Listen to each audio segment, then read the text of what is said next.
You're listening to the Cycling Podcast, brought to you by iWalker. Flexible loans built for small businesses. iwoca.co.uk.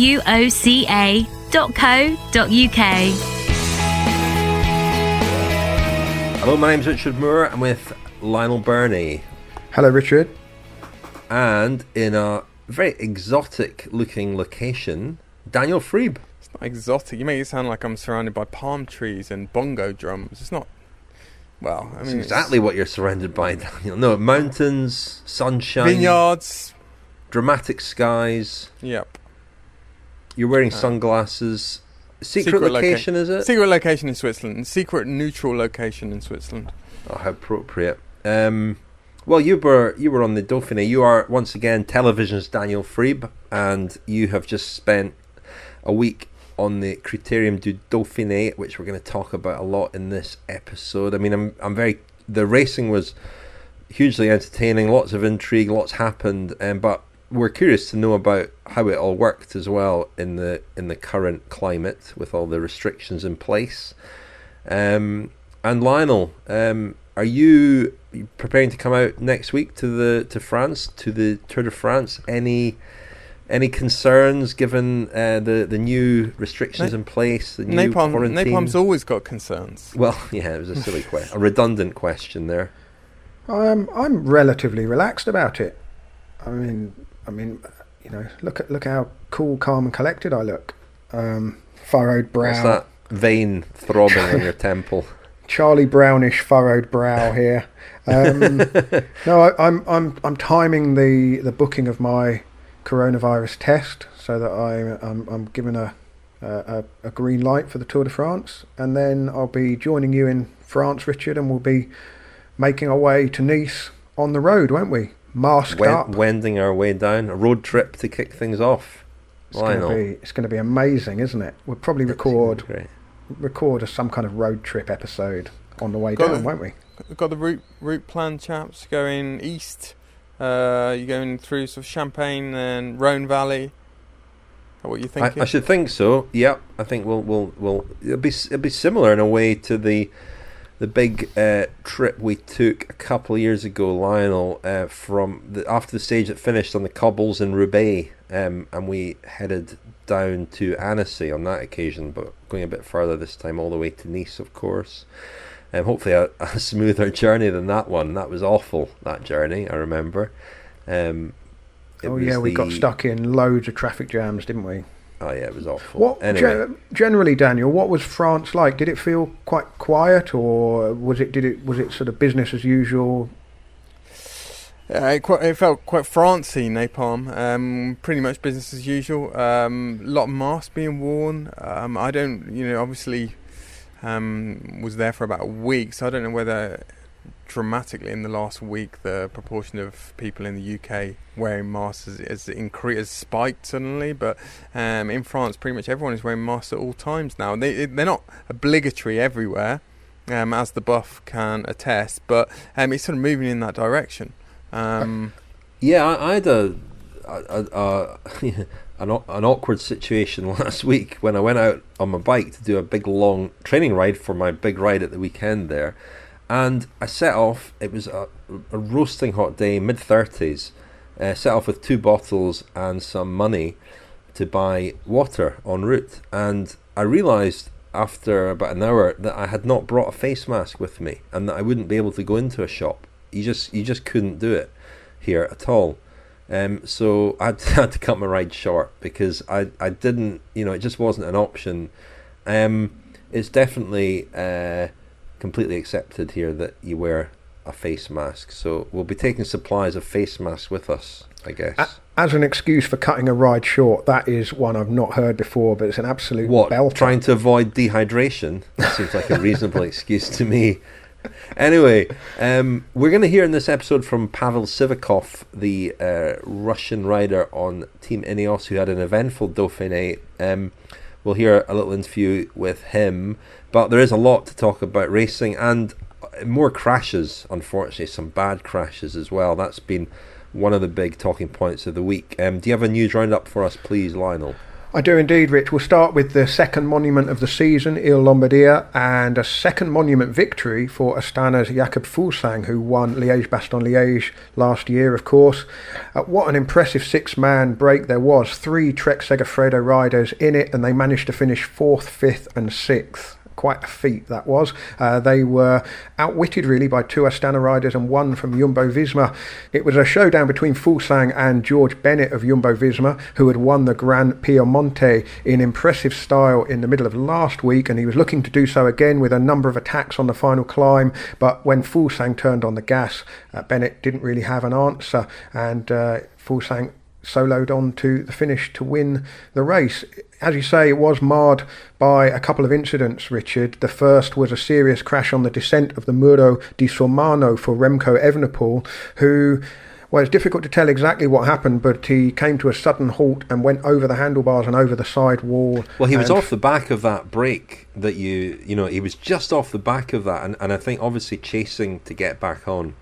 He was, yeah, and he went over the side wall and some way down, rescued and taken to hospital by the ambulance staff, and the reports are that he's fractured his hip. I mean, a week ago he was crossing the line in the Tour of Poland, holding up the race number of his teammate Fabio Jakobsen, who'd been involved in that terrible crash, of course, at the start of the Tour of Poland. And now Evenepoel's season looks to be over. Certainly the Giro d'Italia seems very unlikely for him at this stage. There was also an incident on the run-in, fortunately less serious, but it did leave Max Schachmann with a fractured collarbone. Schachmann was riding in to take 7th place, and a car being driven by a member of the public had got onto the course and turned left across him. Something that really shouldn't happen. The UCI is investigating the incident and will presumably take action against the race organisers if they are found to be at fault. The news roundup really isn't long enough to sum up the Critérium du Dauphiné, so I'll just keep it to the headlines for now, because we're going to talk in a lot more detail about the race. But it started brilliantly for Jumbo-Visma. Wout van Aert won the opening stage, Primoz Roglic took the second. There was a hailstorm which literally left its mark on some of the riders. If you saw the photograph of Tim de Klerk's back, the red welts told the story of how severe that hailstorm was. Davide Formolo won stage 3 on his own with a long break. Egan Bernal of Ineos, who had been challenging overall, didn't start stage 4 because he had an issue with his back. Emmanuel Buchmann, who was lying 3rd overall, crashed out of the race, as did Jumbo-Visma's Steven Kruijswijk, which has dealt a bit of a blow potentially to their Tour de France preparations. Worse was to come for Jumbo-Visma because Primoz Roglic also went down, although he managed to finish that 4th stage, but he didn't start stage 5, which meant that the yellow jersey was left vacant but in the virtual possession of Thibaut Pinot. And then there was an absolutely thrilling final stage, wasn't there, contested by the class of 2020 and won by Jumbo-Visma's Sepp Kuss. And the overall battle, well, it went down to the line, and Danny Martinez of EF Pro Cycling took it ahead of Thibaut Pinot and Guillaume Martin, who quietly did a very excellent job for Cofidis, which not words that we often hear in the same sentence very often these days. Nairo Quintana also pulled out of the final stage with knee pain, although that is thought to be a precautionary abandon with the Tour de France coming up. Chris Froome and Geraint Thomas each lost over 33 minutes on the final stage. Didn't look particularly convincing all week, but the implications of all that for the Tour de France are about as clear as mud. But one thing I would say is that the shorter Dauphiné, with all the boring bits taken out, did leave us with an absolutely fascinating and very intense race, didn't it? The Tour de Wallonie is underway. An opening stage was won by Caleb Ewan on Lotto Soudal general manager Mark Sargent's birthday, and Richard, your near neighbour Arnaud Demar, has just taken stage 2 a few minutes ago. The World Championships, which are due to be held, or were due to be held in Switzerland a week after the Tour de France, have been cancelled because of the country's rules on which are banning gatherings of over 1,000 people. The UCI is investigating the possibility of holding the race somewhere else in Europe, but there's really not a lot of time to get that organised. And there's been a lot of transfer news. I'll just run through a few that have been confirmed. Mike Woods from EF Pro Cycling to Israel Startup Nation is one. Israel have been very busy because they also look to have signed Carl Frederick Hagen and Daryl Impey, who will be leaving Mitchelton Scott to join Israel Startup Nation. AG2R have also been busy.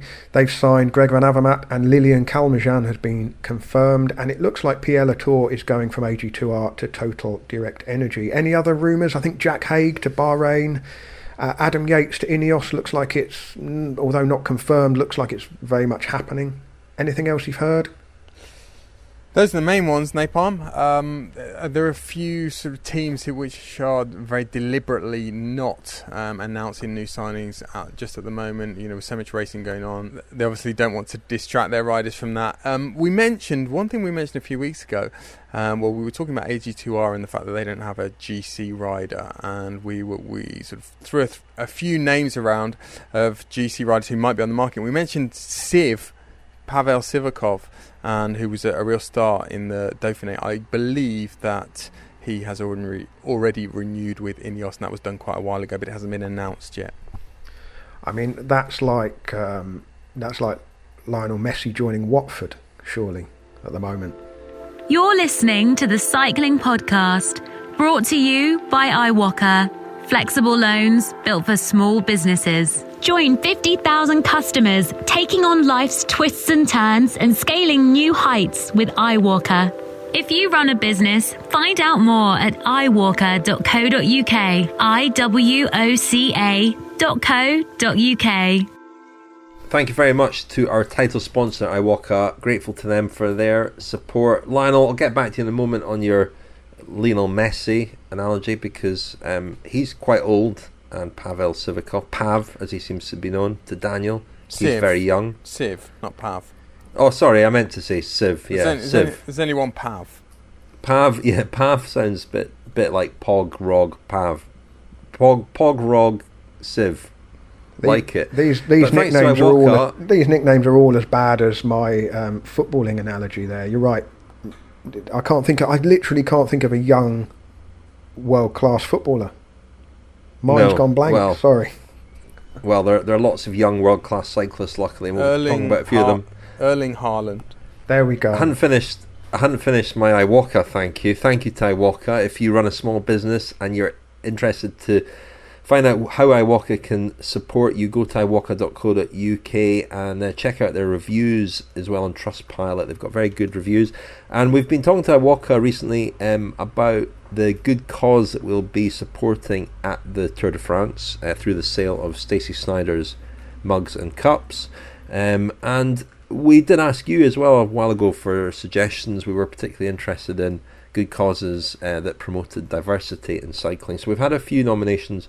We'll be announcing the good cause or good causes next week in next week's episode of the podcast. But in the first part, we're going to, I think, talk about Il Lombardia a bit later on. The Dauphiné will occupy us for the first part of the podcast. I don't really know where to start. I mean, it began the first few days, it was this sort of tantalising Ineos Jumbo-Visma power struggle, I suppose.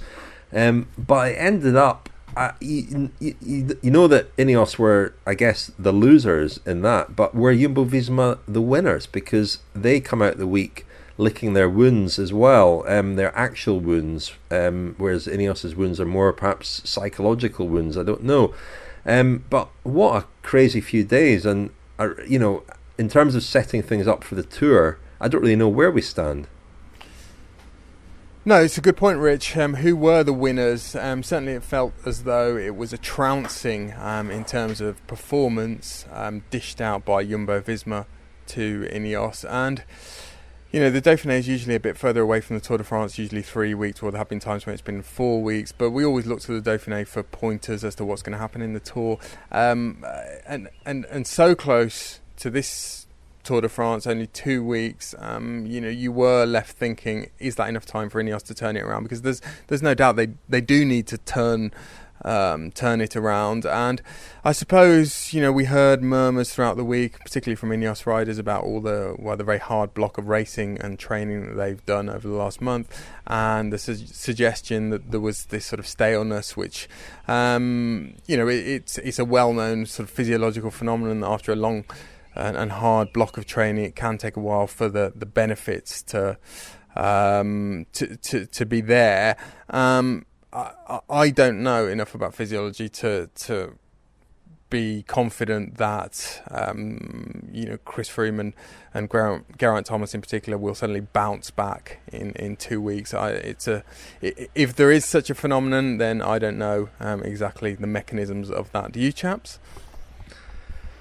No, not really. And what's curious is that the poor performances are not across the board at Team Ineos. When if they've all been preparing the same way, and certainly Sivakov has been training a lot with Froome and Thomas for quite a number of weeks now, going back to an altitude camp in the Alps before they went to Tenerife. So they've had similar preparation. He's clearly going pretty well, and they're not. And Kwiatkowski, I thought, was pretty impressive. He looked pretty good. And Bernal, for all that he pulled out, he's going well, I think. Bernal is not far away and could well be the strongest rider at the Tour. I mean, I look at Jumbo-Visma and there are echoes in Roglic's form of last year before the Giro, when he went into that race red hot and was a big favourite, but didn't sustain it over the 3 weeks at the Giro, and he came into the Vuelta later in the year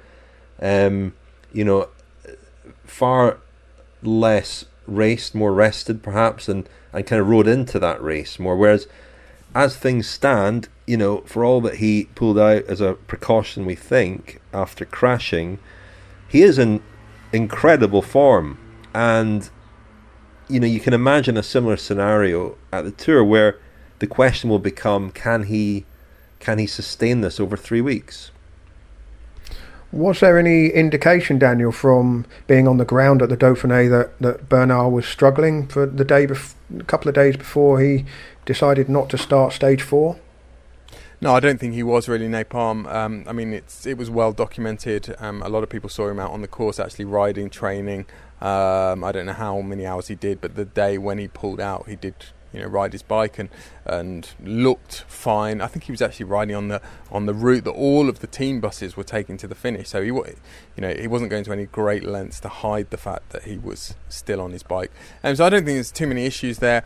I mean, it's just interesting. You look at the way the respective teams have built towards the Tour de France, and this decision that Jumbo-Visma took to name their team well in advance, months in advance, and they've made one change. So Laurens de Plus came out and has been replaced by George Bennett. But they've known the team for a long time, and it occurred to me during the Dauphiné that could have worked against the healthy competition that you often get in the lead up to the Tour, and it's always beneficial to have 10 riders who are in great form battling for 8 places. But the solidity is the other side of the coin, and the certainty that they've had. And they look a very, very confident bunch at the moment. And the coaches and the physiologists there seem to have done a fantastic job in getting them all. I mean, Rich, you said Roglic seems to be on absolutely fantastic form, blistering form, but the whole team. Including, they're powering, aren't they? Yeah, including George Bennett in Italy, Sepp Kuss we saw win the stage on Sunday, and Wout van Aert is going okay. Well, Wout van Aert's going like 3 riders at the moment. I mean, Tony Martin looks good as well.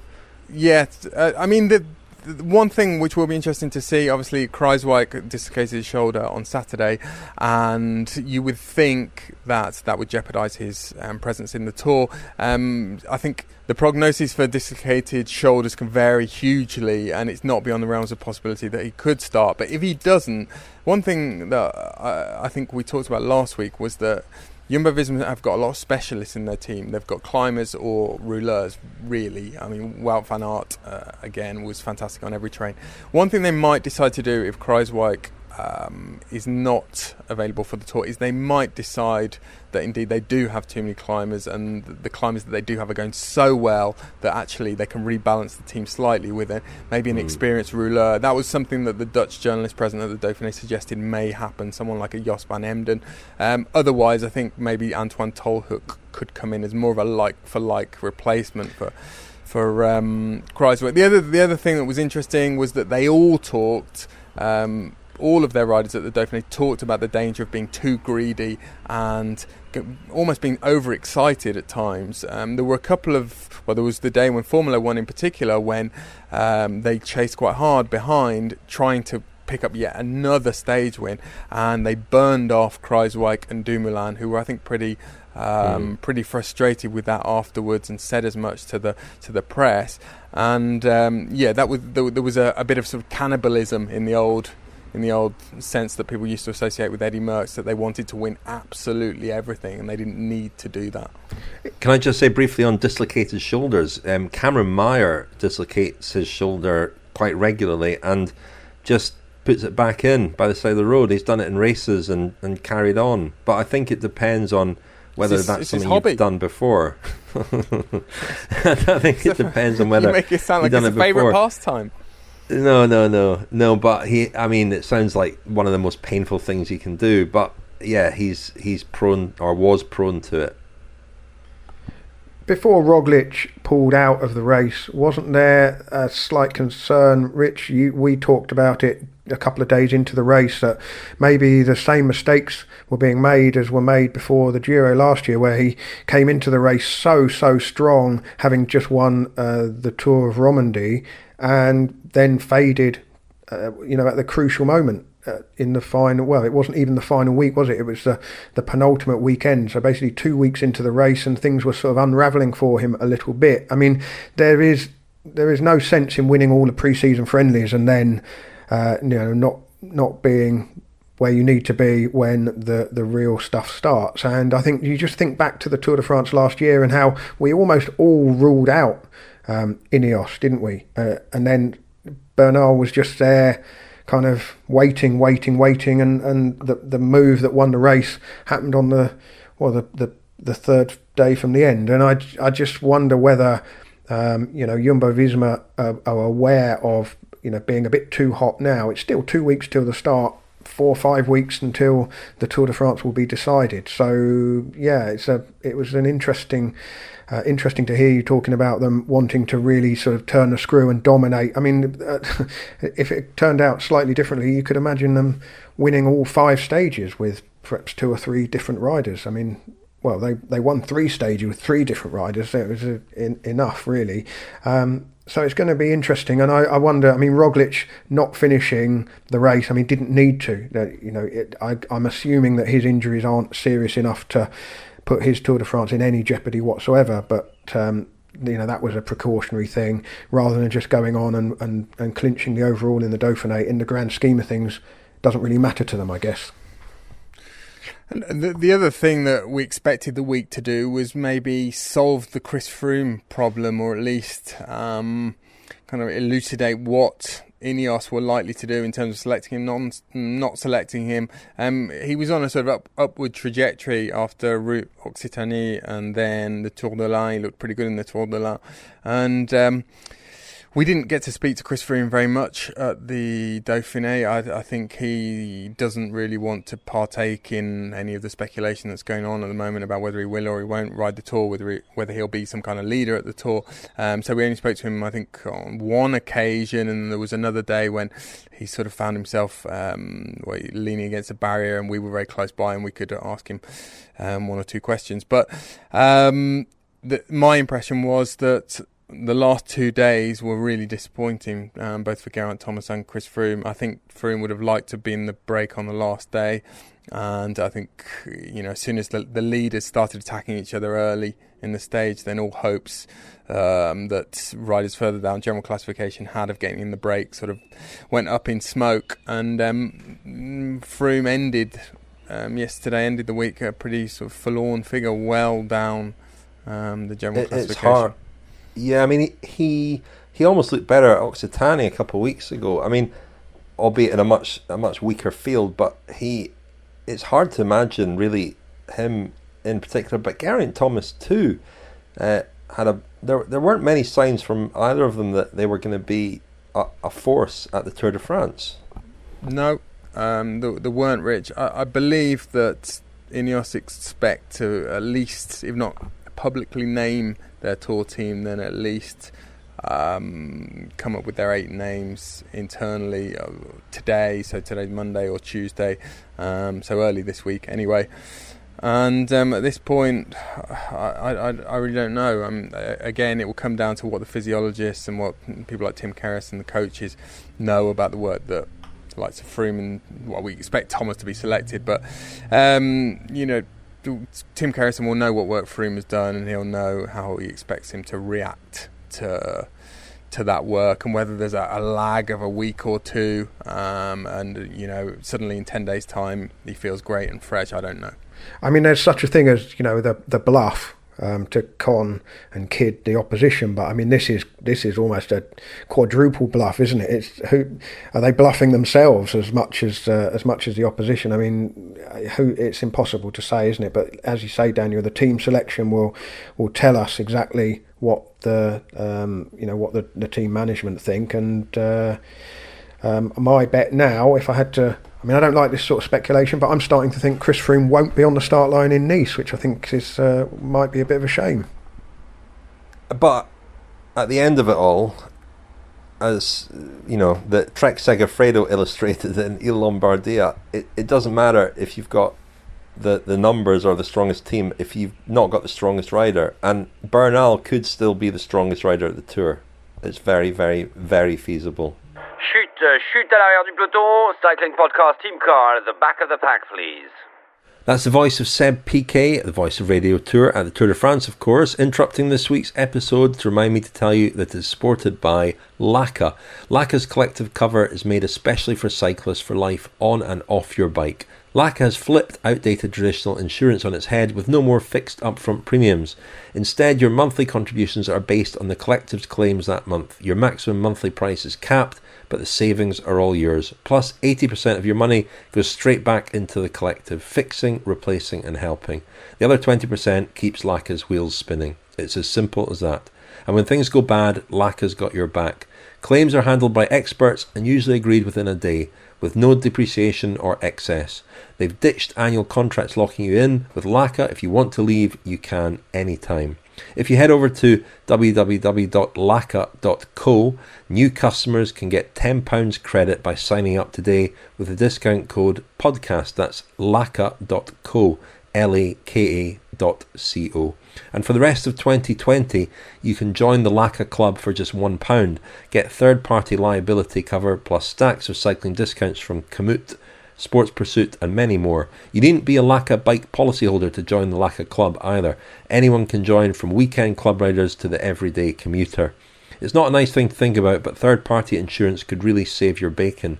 If you were involved in an incident with a pedestrian, motorist or cyclist while out on the road, you could end up being sued to fork out for court costs, medical costs, loss of earnings and lots of other nasty surprises. With £2 million worth of coverage, it's in these exact circumstances where Laka's third-party liability cover is designed to protect you. Take out the £1 offer today by heading to laka.co/club. That's laka.co/club. This episode is also sponsored by Harry's. Now, Richard, you've been a Harry's Razors customer for a long while. We're only a week or so away from packing for the tour. Have you got your Harry's Razor set in your wash bag ready to take with you? Oh, well, packing, there's a thought, Lionel. It's a while since I've done any packing at all, other than to move house. But packing a bag to go away for a few weeks, that's going to be a novel experience. And my Harry's razors with spare blades will be in my wash bag. I've been using them ever since Harry's began advertising in our podcast, which has been a good few years now, and we're grateful to them because it helps to support what we do. So what do you get with the Harry's trial set, which all of our listeners can get for £3.95? You get the razor handle, the 5-blade cartridge, the foaming shave gel, and the travel blade cover. By going to harrys.com/cycling. That's harrys.com/cycling. Well, chaps, as we all know, Daniel's hugely influential, and I've copied one of his most popular ideas, his lists of 18 riders. I've got 18 riders who had a bad week and 18 riders who had a good week. I partly did this because I was sort of struggling to get my head round all the various permutations from the races and what was going on. So I tried to simplify it for myself, and in doing so made it far more complicated, obviously. So 18 riders who had a bad week. Well, the crash victims: Evenepoel, Schachmann, Buchmann, Kruijswijk, Rog, Thomas, Froome, Bernal, Nairo-Man, Enric Mas, Valverde, Landa, Adam Yates, Cavendish, Lopez, Nibali, Mollema, Ciccone. And Lopez, as in Superman. Sorry, Superman. Sorry, I got his name wrong.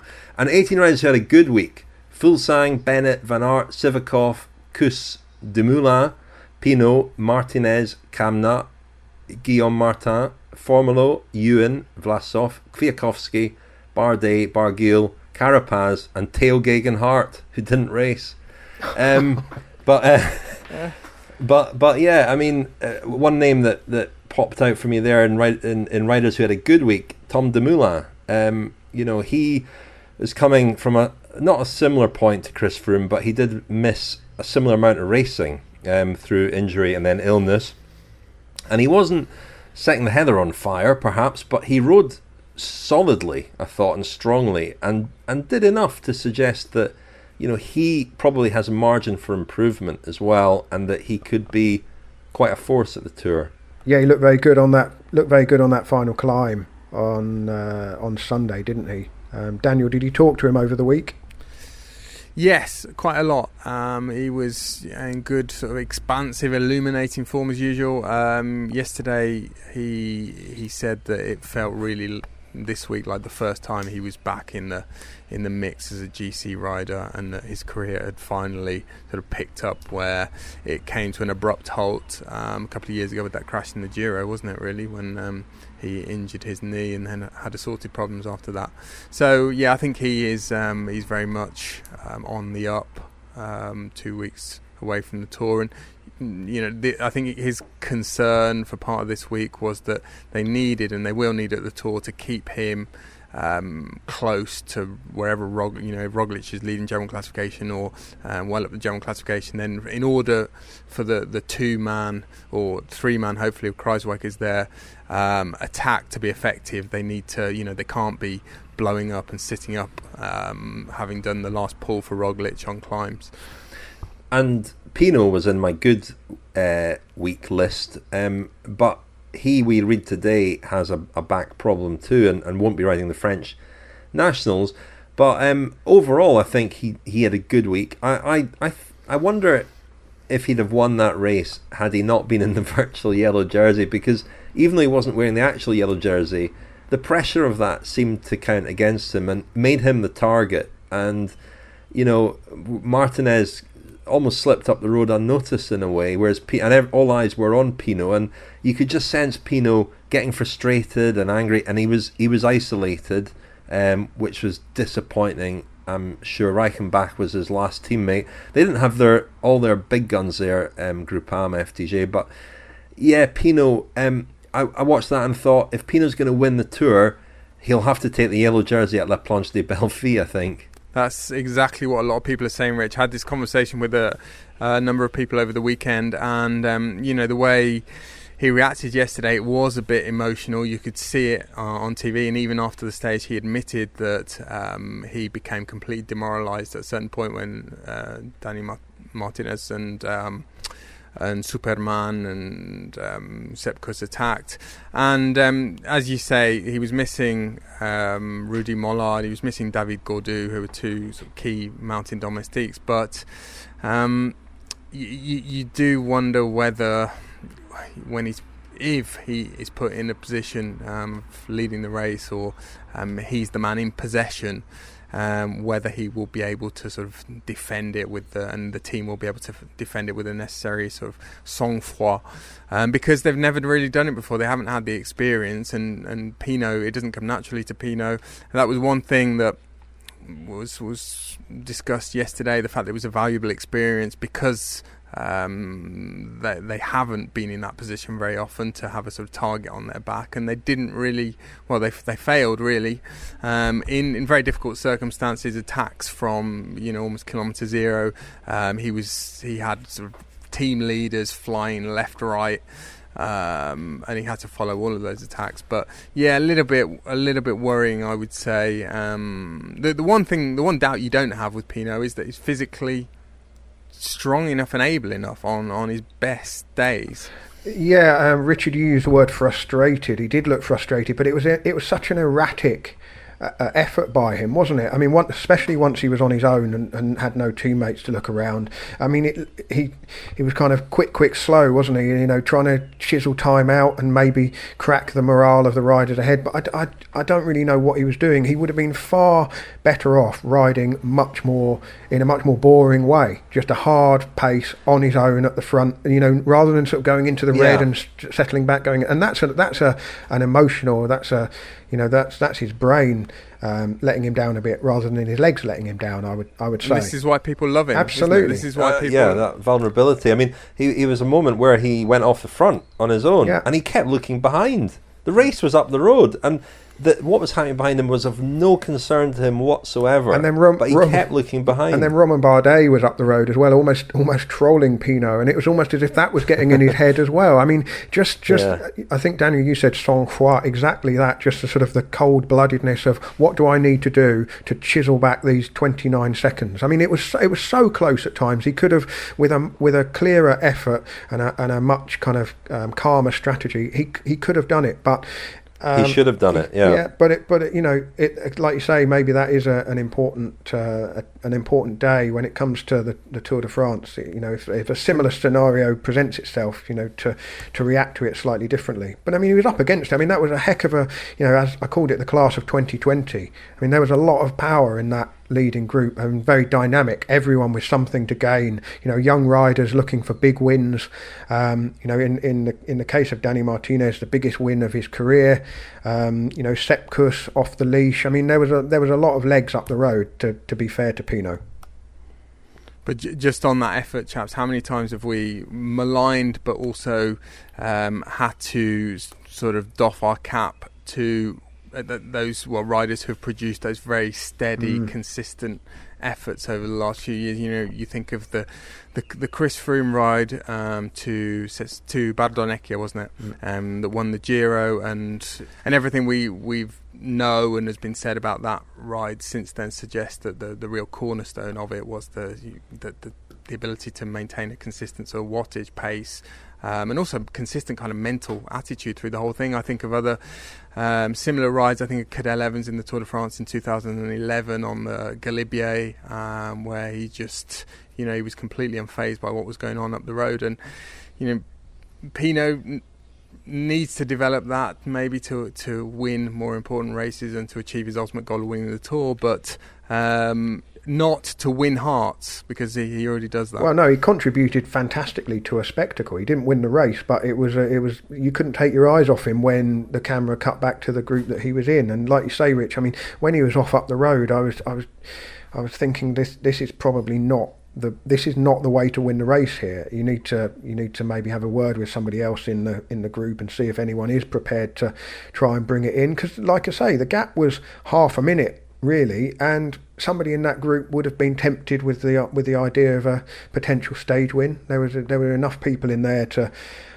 maybe put together a bit of an alliance, but there you go. As cyclists of yore would scurrilously have said, it was time to get his wallet out.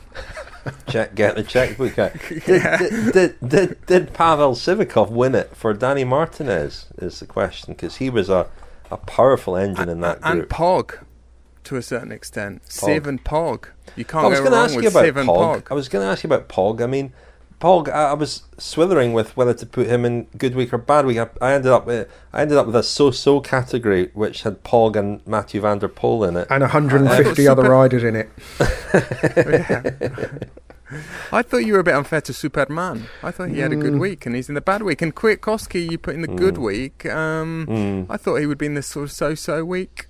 On Superman, I mean, he had the race in his pocket at one point, and then what happened? I mean, he got his. Well, I actually struggled to find 18 who had a good week. 18 had a bad week was quite easy. Superman, I just don't think he's kicked on. You know, I don't think he has developed in the way that we thought he might develop.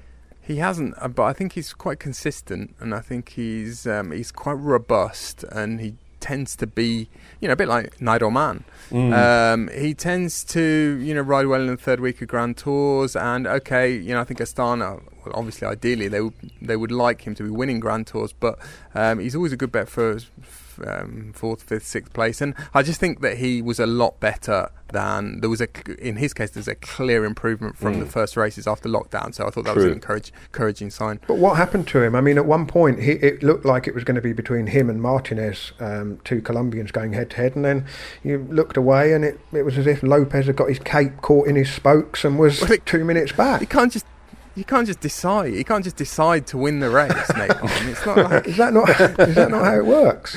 No.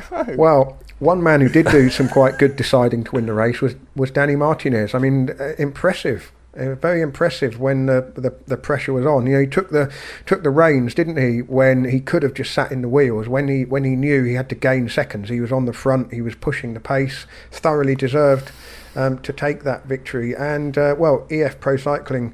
I've kind of been saying, well, that's the sort of the cover blown. Will Danny Martinez be a figure in the Tour de France? I mean, he's just. Well, if we're talking about Pogacar, surely we've got to talk about Martinez. I mean, he's just won a race ahead of him. I don't know much about him, and I struggle to separate him and Sergio Higuita in terms of their qualities. Higuita's smaller. He had a crash, obviously, but. Who's higher rated, Daniel? I think Martinez is much more of a GC, a sort of thoroughbred GC type rider, and has been talked about in those terms for a number of years. But he's also been overshadowed, I would say, by other emerging Colombians, Superman and Bernal in particular. And he's also, and there have been a couple of occasions when he's looked to be on the brink of a big breakthrough, and whether due to crashes or illness, it just hasn't quite happened for him. And sometimes you've been left wondering whether the hype, certainly the esteem in which he's held at EF has exceeded his actual ability. But yesterday has given light to that. Very cool. He was very strong. And actually, if I'd listened more closely, I spoke to him at the start yesterday, so before his race-winning ride, and spoke to a number of riders, and a lot of them talked about tiredness, and he actually said yesterday morning, I feel great, I'm really happy, with the way the week has gone. And he looked to be relishing the week, so it's it'll be interesting to see how he fares at the Tour de France. I mean, there are definitely more hype names who are expected to contend for the white jersey. Certainly, you would expect Bernal to be the hot favourite for that, and Pog, as we said, but Martinez has thrown his hat in the ring, hasn't he? It's one of the advantages that he's not a bad time trialist. I know he's a double back-to-back Colombian time trial champion, but I'm just looking back at last year's Vuelta, for example. He was 10th in the time trial that finished in Po, which is on paper not a bad result. Just looking at some of the riders who beat him, I mean, where was he? So 1 minute 28 down on Roglic, who won that stage. That's pretty good. Not bad. I mean, it's 32 seconds quicker than Superman in the time trial. So. Must be an outsider for the Tour de France based on the week's work. And what about Guillaume Martin as well? I mean, a flippant comment about a Cofidis rider doing well in the Dauphiné. It's been a while since they've been on the podium. I wonder if before the end of the episode we can recall who the last Cofidis rider on the podium at the Dauphiné was. I'll look it up. David Millar. C'était David Millar. It would be, wouldn't it? 2003. Yeah. It is, isn't it? Yeah. There we are. Although was David disqualified from that? Well, he stood on the podium at the end of that Dauphiné, but then who knows? But he was going well, quietly going very well, and maybe give Cofidis some interest in the mountain stages in the Tour. Yeah, Guillaume Martin has kind of been sort of reduced to this caricature by virtue of what's now a well-documented interest in philosophy, and the fact that he's a bit of an intellectual, and the media has tended to stress that, and sometimes it's been at the expense of his riding, or the recognition that his riding should have been getting, because he's been pretty consistent the last few years, and he's also been quite aggressive. Not that many of the attacks have succeeded in big races, in mountain stages, but he's not someone who just sucks wheels.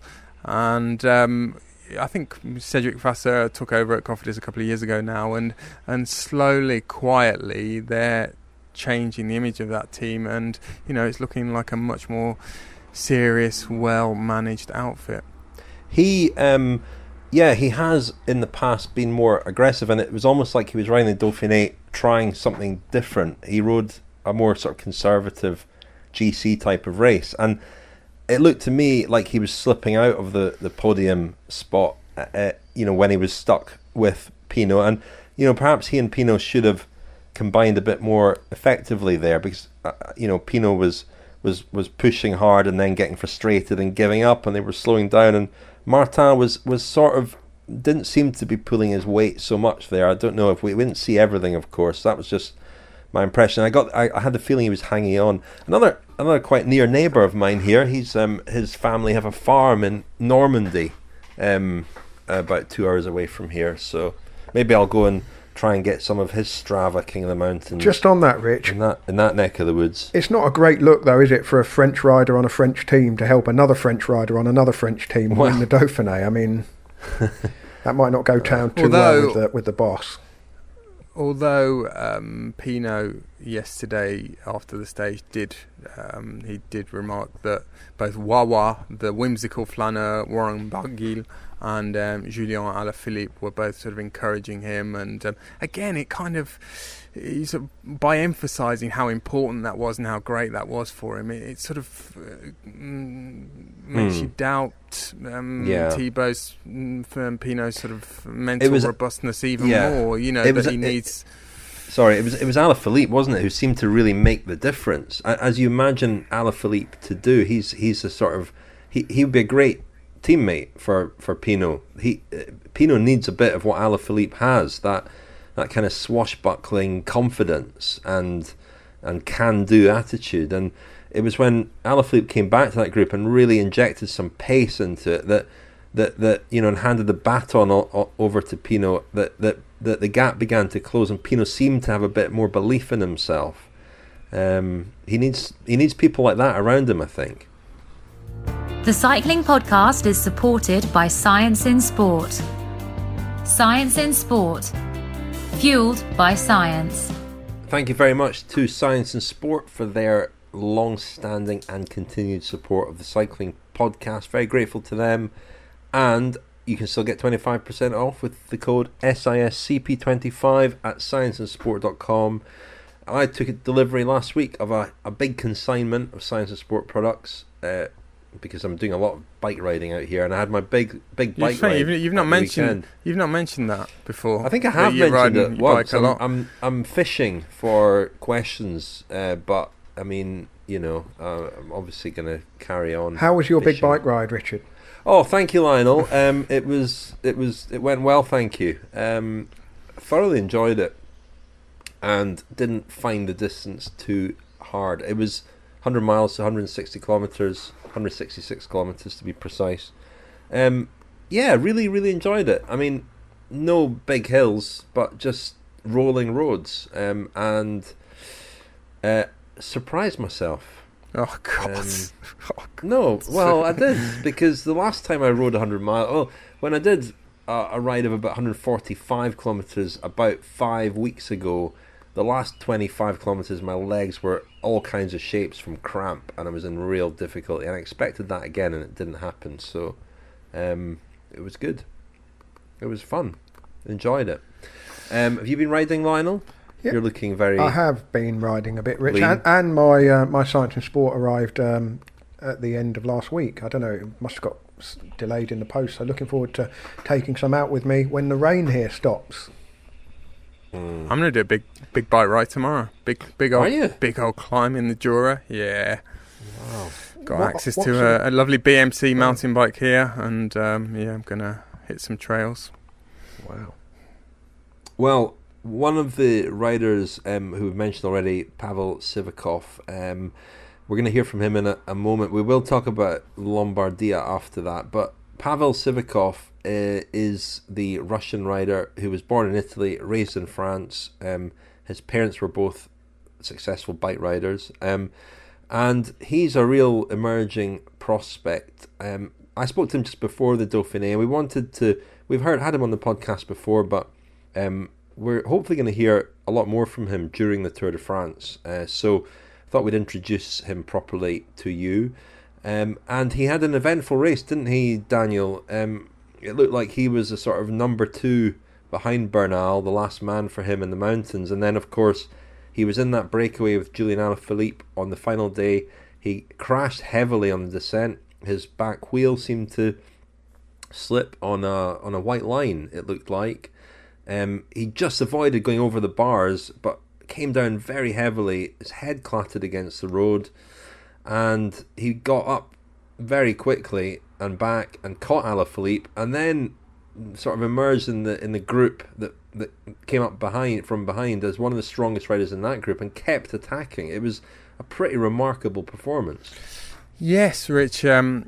And we spoke a few weeks ago, didn't we, about the fact that there's always talk about Froome, Bernal and Thomas, but Sivakov, if you look at what he did last year in the Giro and you look at his age, he is someone who could potentially have been on the brink of a major breakthrough. And not to say that it's going to be like Froome and Wiggins in 2012, where Froome came into the Tour de France as very much a deputy, and he ended up, similar to Bernal a couple of years ago actually at the Tour. But we thought that it wasn't beyond the realms of possibility that Sivakov could produce something along those lines. And he's certainly very physically talented. He's got it all, really. There's only one time trial in this year's Tour, but the mountain time trial on the penultimate day. But he's someone who's got potential in time trials. He's a really good climber. He's aggressive. I thought he showed great attitude yesterday when he crashed and got straight back up and carried on with what he was doing before, i.e. trying to win the stage, which I thought was very impressive. Hi, Richard. Hey, Pavel, how are you? Good, and you? I've heard sort of reports from in the team about how well you've been going. How did you approach the sort of lockdown period? I guess there was a period of time when you were stuck inside, was there, in Andorra? Yeah, so it was quite a long period actually. I think it was I don't remember how many weeks, but probably close to 2 months. Everyone was locked down at that point. Most of everyone, like in Europe, there was some countries where people were allowed to ride outside. I was on the kicker. I did a lot of training on the kicker, indoors on Zwift. A lot of hours there. It wasn't easy, but I'm actually quite happy that I think it paid off. Did some good work there. Then obviously I managed well to rest before to restart on the road, because I could have also in that part, it's easy to overcook yourself, like especially mentally, because it's not easy riding indoors mentally. But I took a bit of 2 weeks quite easy before to restart on the road, and then went out on the road and it was like like a fresh start, new start. I went back to France for a bit, at my family's place, my mom's place, where I used to train before I moved to Andorra, and it was nice to get back on these roads where I grew up and bring back some nice memories. It was like a kind of a fresh start there. Where's that? Is that down in the southwest of France? Yeah, so it's not so far from Andorra. It's 180k from there. It's around Saint-Gaudens. We actually started the third stage of Occitanie there. So I was on my home roads. I knew the stage from start to finish.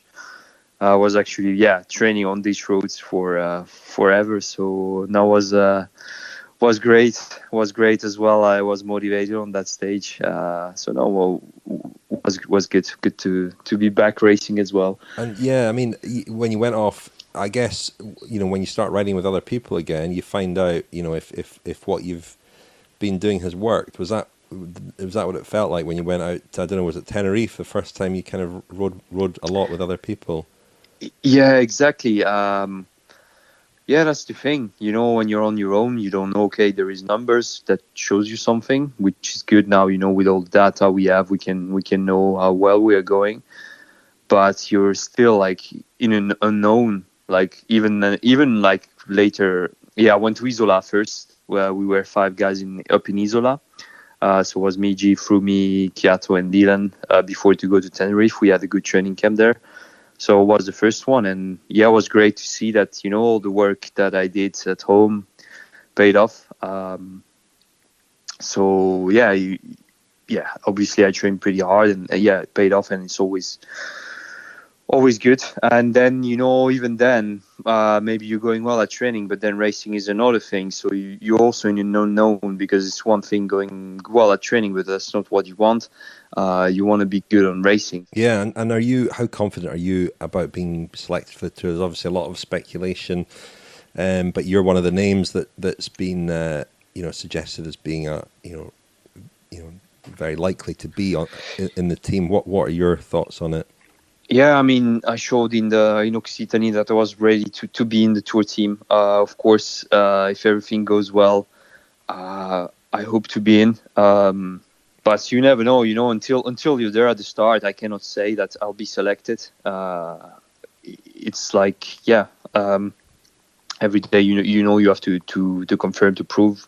We've got a really, really strong team as well. So yeah, I mean, if everything goes well, I hope so. What do you think about that? I mean, you're still a young rider, and the Tour de France is what young riders dream of doing.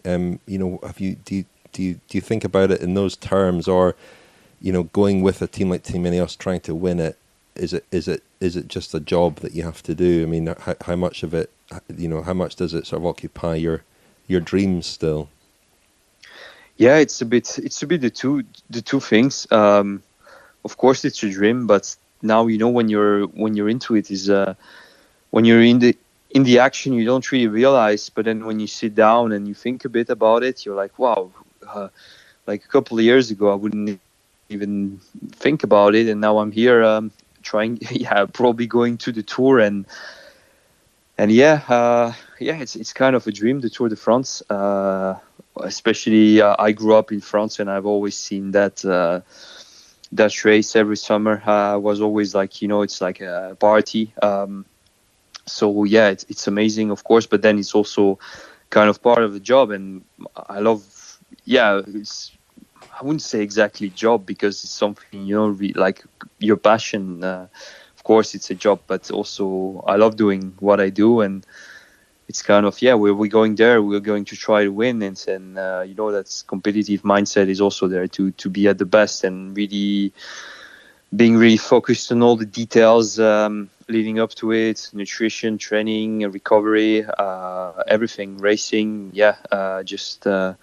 It's all of it, I think, mixed up, and just exciting. Just have to be calm and not stress too much.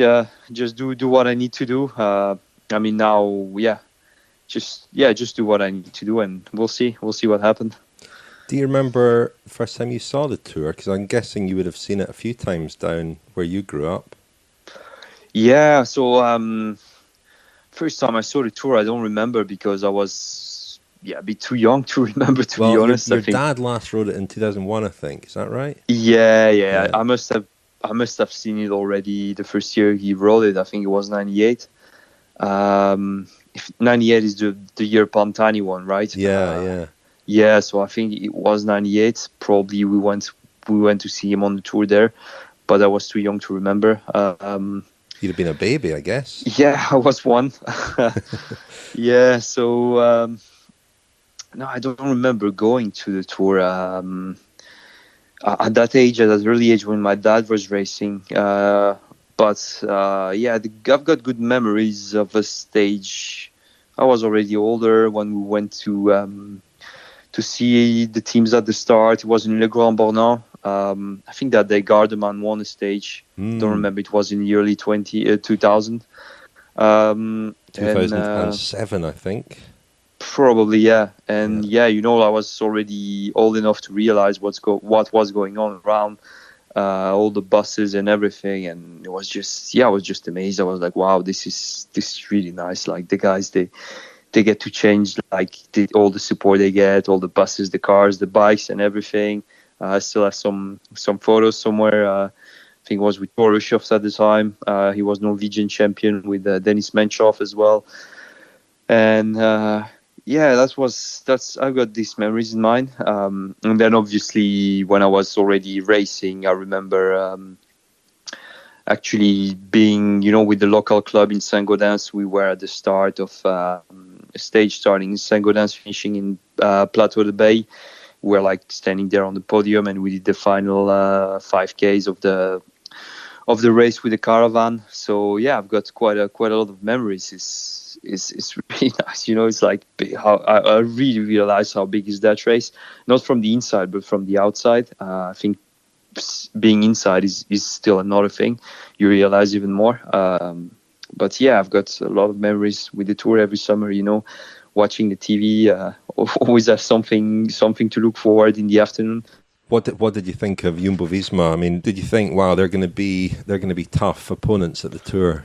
Yeah, of course.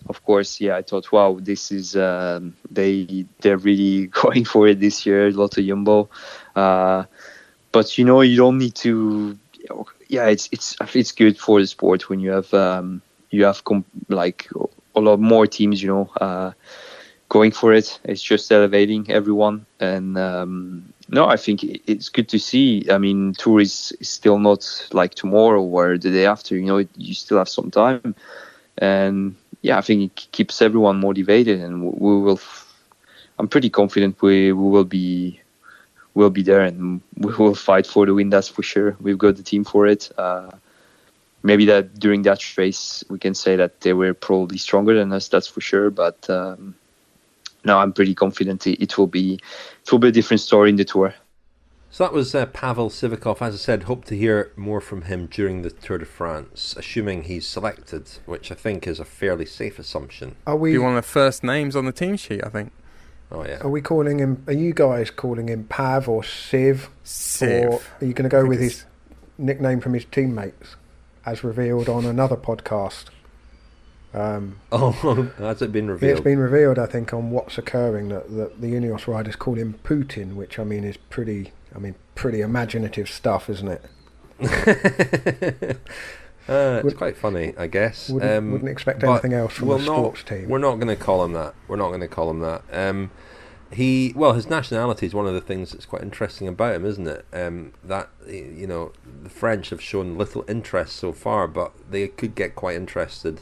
And we've already started the Civ for AG2R campaign a couple of weeks ago on this podcast. But anyway, on to Lombardy, and it was a race that was overshadowed, I think, by the terrible crash by Remco Evenepoel, also then by the crash involving Max Schachmann as well. Both, it shouldn't matter, who the riders were or what kind of form they were in, but it just so happens that, Evenepoel has been absolutely on fire, Schachmann too, and both had big goals remaining this season, which they may now not be able to try and fulfill. That's sad, but when we saw the Evenepoel incident and initially the bike leaning against the bridge and the fear that he'd plunged over the other side, you feared all kinds of awful things, and it sounds as though he got away relatively lightly at this stage, as far as we know, in terms of injuries that he suffered. It could have been awful, and it's, I don't know if it's one of those crashes where we can point to problems with the course or marshalling or anything. It's a feature of that region, isn't it? I mean, the roads are dangerous. They're narrow. They're twisty. They're up and down. And Vincenzo Nibali is the sort of master at being in one of these small groups and really putting the pressure on these descents. And it looked to me, as I said earlier, that Evenepoel was just off the back of that group and taking risks to try and get back on, and overshot that corner, hit the wall and went over, and it was awful, and we hope for the best for him. Daniel, do you know much about that descent? Because 3 years ago there were a couple of incidents on it, not in the same position as where Evenepoel had his accident, but who were the riders who went down? Jan Bakelants was one, wasn't he? And Laurens de Plus was the other one. The de Plus one was captured by the TV covering the race that day and was a bad crash. But it is, as Richard says, it is a nature of that region, isn't it? And it comes at a point in the race when the pressure is really, really on. That descent is of key strategic importance, isn't it? Yeah, it is, Napalm. I mean, it's dangerous. We all know it's dangerous. Evenepoel, he's obviously a very young rider, and it's easy to forget that he's quite an inexperienced rider as well in terms of just the number of years he's been riding a bike, racing a bike, 3 or 4 years. But I haven't heard anyone really suggest thus far that bike handling is a weakness that he has. I think an even more alarming incident, though, chaps, was the Schachmann one. Quite what that car was doing on the course, I don't know, and not at the end of the race either, not at the back end of the race. I mean, one thing about Lombardy that struck me immediately, I didn't watch it live, was the extraordinary time gaps, which just underlined how well we know it's a hard course, we know it's a hard race, but with the August weather as well, it was really brutal.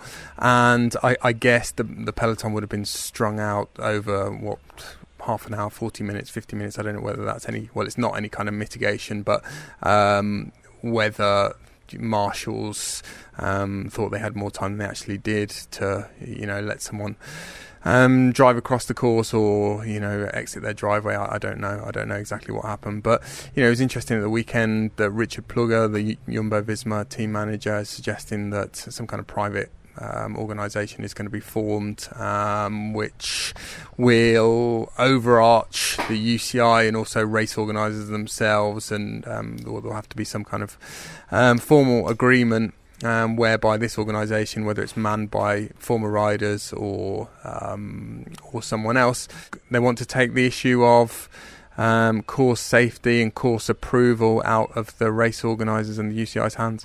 Yeah, that's interesting, and we were kind of talking about that last week, weren't we? In the light of the incident in the Tour of Poland, the need for a standardisation of circumstances across every country and every race, and it does make sense for there to be some kind of body that takes responsibility for that certainly that the riders have some sort of say and stake in. Before we talk about the race itself in Italy, Daniel, there was a small rider protest at the Dauphiné, wasn't there, about this issue of safety? What actually happened? Well, the two crashes that occurred on Saturday, so Buchmann and Kruijswijk both crashed out of the race, they both crashed out of the race on the descent of the Plombois, the climb is called, the descent is called. And this generated a lot of discussion. Tom Dumoulin said it was disgrace that that descent was in the race. Thibaut Pinot said that he trained on it a couple of weeks ago and assumed that it would be resurfaced, that it was maybe adequate for a mountain bike but not for a road bike, and it hadn't been resurfaced. I do also know, though, that, certainly ASO said after the race that what had occurred was that they were warning the direct sportives, so over race radio, about dangerous portions of the descent, and that then led to the usual sort of stampede for position, stampede to get to the front of the peloton, coming over the top of the climb. And I'm led to believe that the crashes actually happened maybe because of that, on a section that maybe wasn't one of the more dangerous bits of the descent. There wasn't a lot of gravel. Further down the descent, I think there were holes and there was gravel at the side of the road. Yeah, I think that's a really interesting point, isn't it? Because, the information that's given to the sports directors and then passed on to the riders about what's coming up on the course, if everybody hears the same thing at the same time, then, like you say, everyone wants to be at the front to stay out of danger, which could in turn lead to making it more risky for the riders. It's a real tricky one, that, and one that I guess it's a sort of the law of unintended consequences on occasion. wanting to do the best, but actually perhaps making the situation worse. And even without the race radio warnings, chaps, we know that nowadays, particularly in a race like the Dauphiné, and when there are World Tour teams competing, there's an awful lot of due diligence that goes into preparing every stage, and it's quite mind-boggling the amount of detail actually that some teams go into. Funnily enough, I believe one of the most forensic director sportifs is Grisha Nierman, who is the Jumbo-Visma director sportif, who was at the race, and he was in the first Jumbo-Visma team car. But he's someone I know who spends hours, days studying routes, will often ask the race organisation for even more information than they've given, and he's got quite a reputation for that.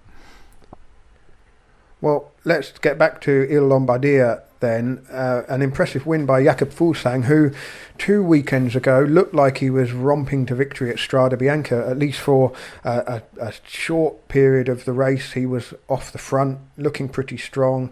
Obviously didn't manage to see the job home that day, but did so this weekend, got the better of George Bennett. George Bennett looked really good, I thought, and made perhaps a couple of mistakes, just 2 attacks within quick succession of one another, which sort of softened him. He softened himself up for Fuglsang's winning move, really. But the thing that struck me, and I know I sort of joked a little bit about it at the start, but how did Trek Segafredo manage to have 3 riders in the final 6, 2 of whom are past winners of the race? Bauke Mollema is the defending champion. Vincenzo Nibali's won it twice. Giulio Ciccone is no slouch either. But when it mattered, they all went in the wrong direction. It was, it would have been interesting to be a fly on the wall in the team bus afterwards to see what was said in the debrief. Because three from 6, you should get 1 on the podium, really, as a kind of worst case scenario. But chaps, those time gaps that I mentioned earlier suggest to me that it was all decided kind of à la pedal. It was the strongest guy wins, the second strongest is second, and so on and so forth, almost like a summit finish in a mountain stage. It did look like that, and it also looked from quite early on that Fuglsang was very strong, and Bennett, we knew he was strong, and he looked strong too. I guess Trek Segafredo, if they were to reproach themselves, which I'm sure they will, they set it up for Fuglsang and Bennett, and didn't at least try to put a man up the road. I thought Ciccone might be a good bet, although I don't know how he was going. Obviously, it looked to me like Nibali was resigned to not winning, and so was trying to do his bit for the team. But I'm not sure. Why not have one of them at least attack and force the others to chase? In the end, I don't think it would have made any difference, perhaps, but it was odd that they didn't appear to try that. Do you think they were caught thinking, well, the onus as the team best represented in the break, should they have made the first move, really, or were they waiting for something else to go? Yeah, that's the thing. Yeah, waiting for something else to go. They had to make the first move. Yeah, they did, really. They had to. But they didn't. And they didn't. They sat and watched as No. everyone else did it to them. And then, Mollema was trying to get back on terms, really. And he wasn't getting an awful lot of help, was he, from Ciccone at that point, which suggests that maybe he wasn't going brilliantly. There was one point where they seemed to be attacking each other, but Mollema also seemed to be having problems with his bike. He wasn't, there seemed to be issues there, and Nibali kind of melted away pretty early on, and Ciccone and Mollema made a decent fist of chasing. But yeah, you couldn't help thinking that they should have been on the front foot and tried something before anybody else did. They should have decided to win. They should have Daniel? Won. Yeah, certainly you could say, Rich, they were borderline tactics from Trek, and that Ciccone couldn't really get into the groove. And he's no Lombardia virgin, is he? He's ridden it several times before. Oh dear, this is terrible. Absolutely. Okay, brilliant. He shares a surname with Madonna. Excellent. We've established that. But yeah, no, not one that will go down in the Trek Segafredo annals of great race results. 4th, 5th and 6th from a 6-man group. Not great. But no, it was a really good race though. And Daniel, a point you made a few weeks ago about this block of Italian racing, block of Italian one-day racing, it has worked really well from a spectator point of view. There's been a sort of coherence to it. Strada Bianca, Milan-San Remo, Il Lombardia, the kind of whole season compressed into 3 weeks with some one-day races midweek. It's worked really well, and it's been good. I wonder whether anyone's thinking about how the peloton has split down, hasn't it, into sort of stage races on the one hand and kind of classicsy riders on the other, and that will happen to a greater degree as we get to the certainly the cobbled classics as well. Maybe there's somebody cleverer than me who can actually see a way to make the season work on these kind of two parallel tracks, and you can have almost a sort of a stage race block after stage race block and classics blocks, and sort of points where you can break from one block to the other block. So you could use a bit of stage racing to prepare for some classics and then hop back into more stage racing. I don't know. I'm kind of I haven't really got a point here other than to say that the this calendar that's been forced on us out of necessity, really, it's provided us with a lot to watch, and the storylines have been, they haven't been as confused as I perhaps thought they would be. We've got a clear, sense of who's heading towards the Tour and who's looking a bit beyond that, I feel. And I wonder if that's partly what's caught Ineos out, if indeed they have been caught out. They've followed such a formula every year.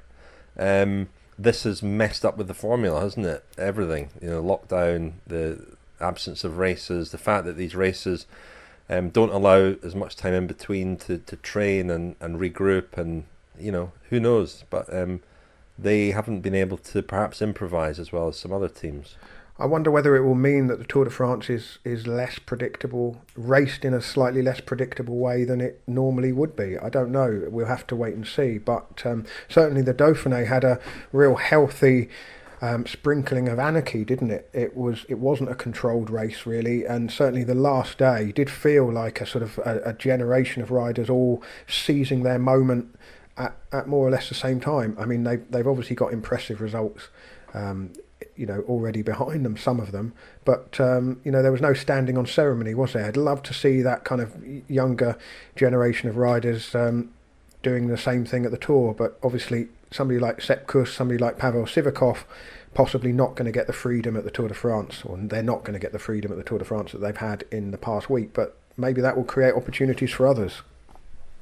Well, that was a fabulous day's racing at the Dauphiné, and we have had some great racing so far, and long may that sort of spirit of anarchy continue into the Tour, we hope. And this time next week we'll be looking ahead to the Tour de France, won't we? It will be our Tour de France preview, won't it? Daniel I'll have been jettisoned. Will I not have been jettisoned by then?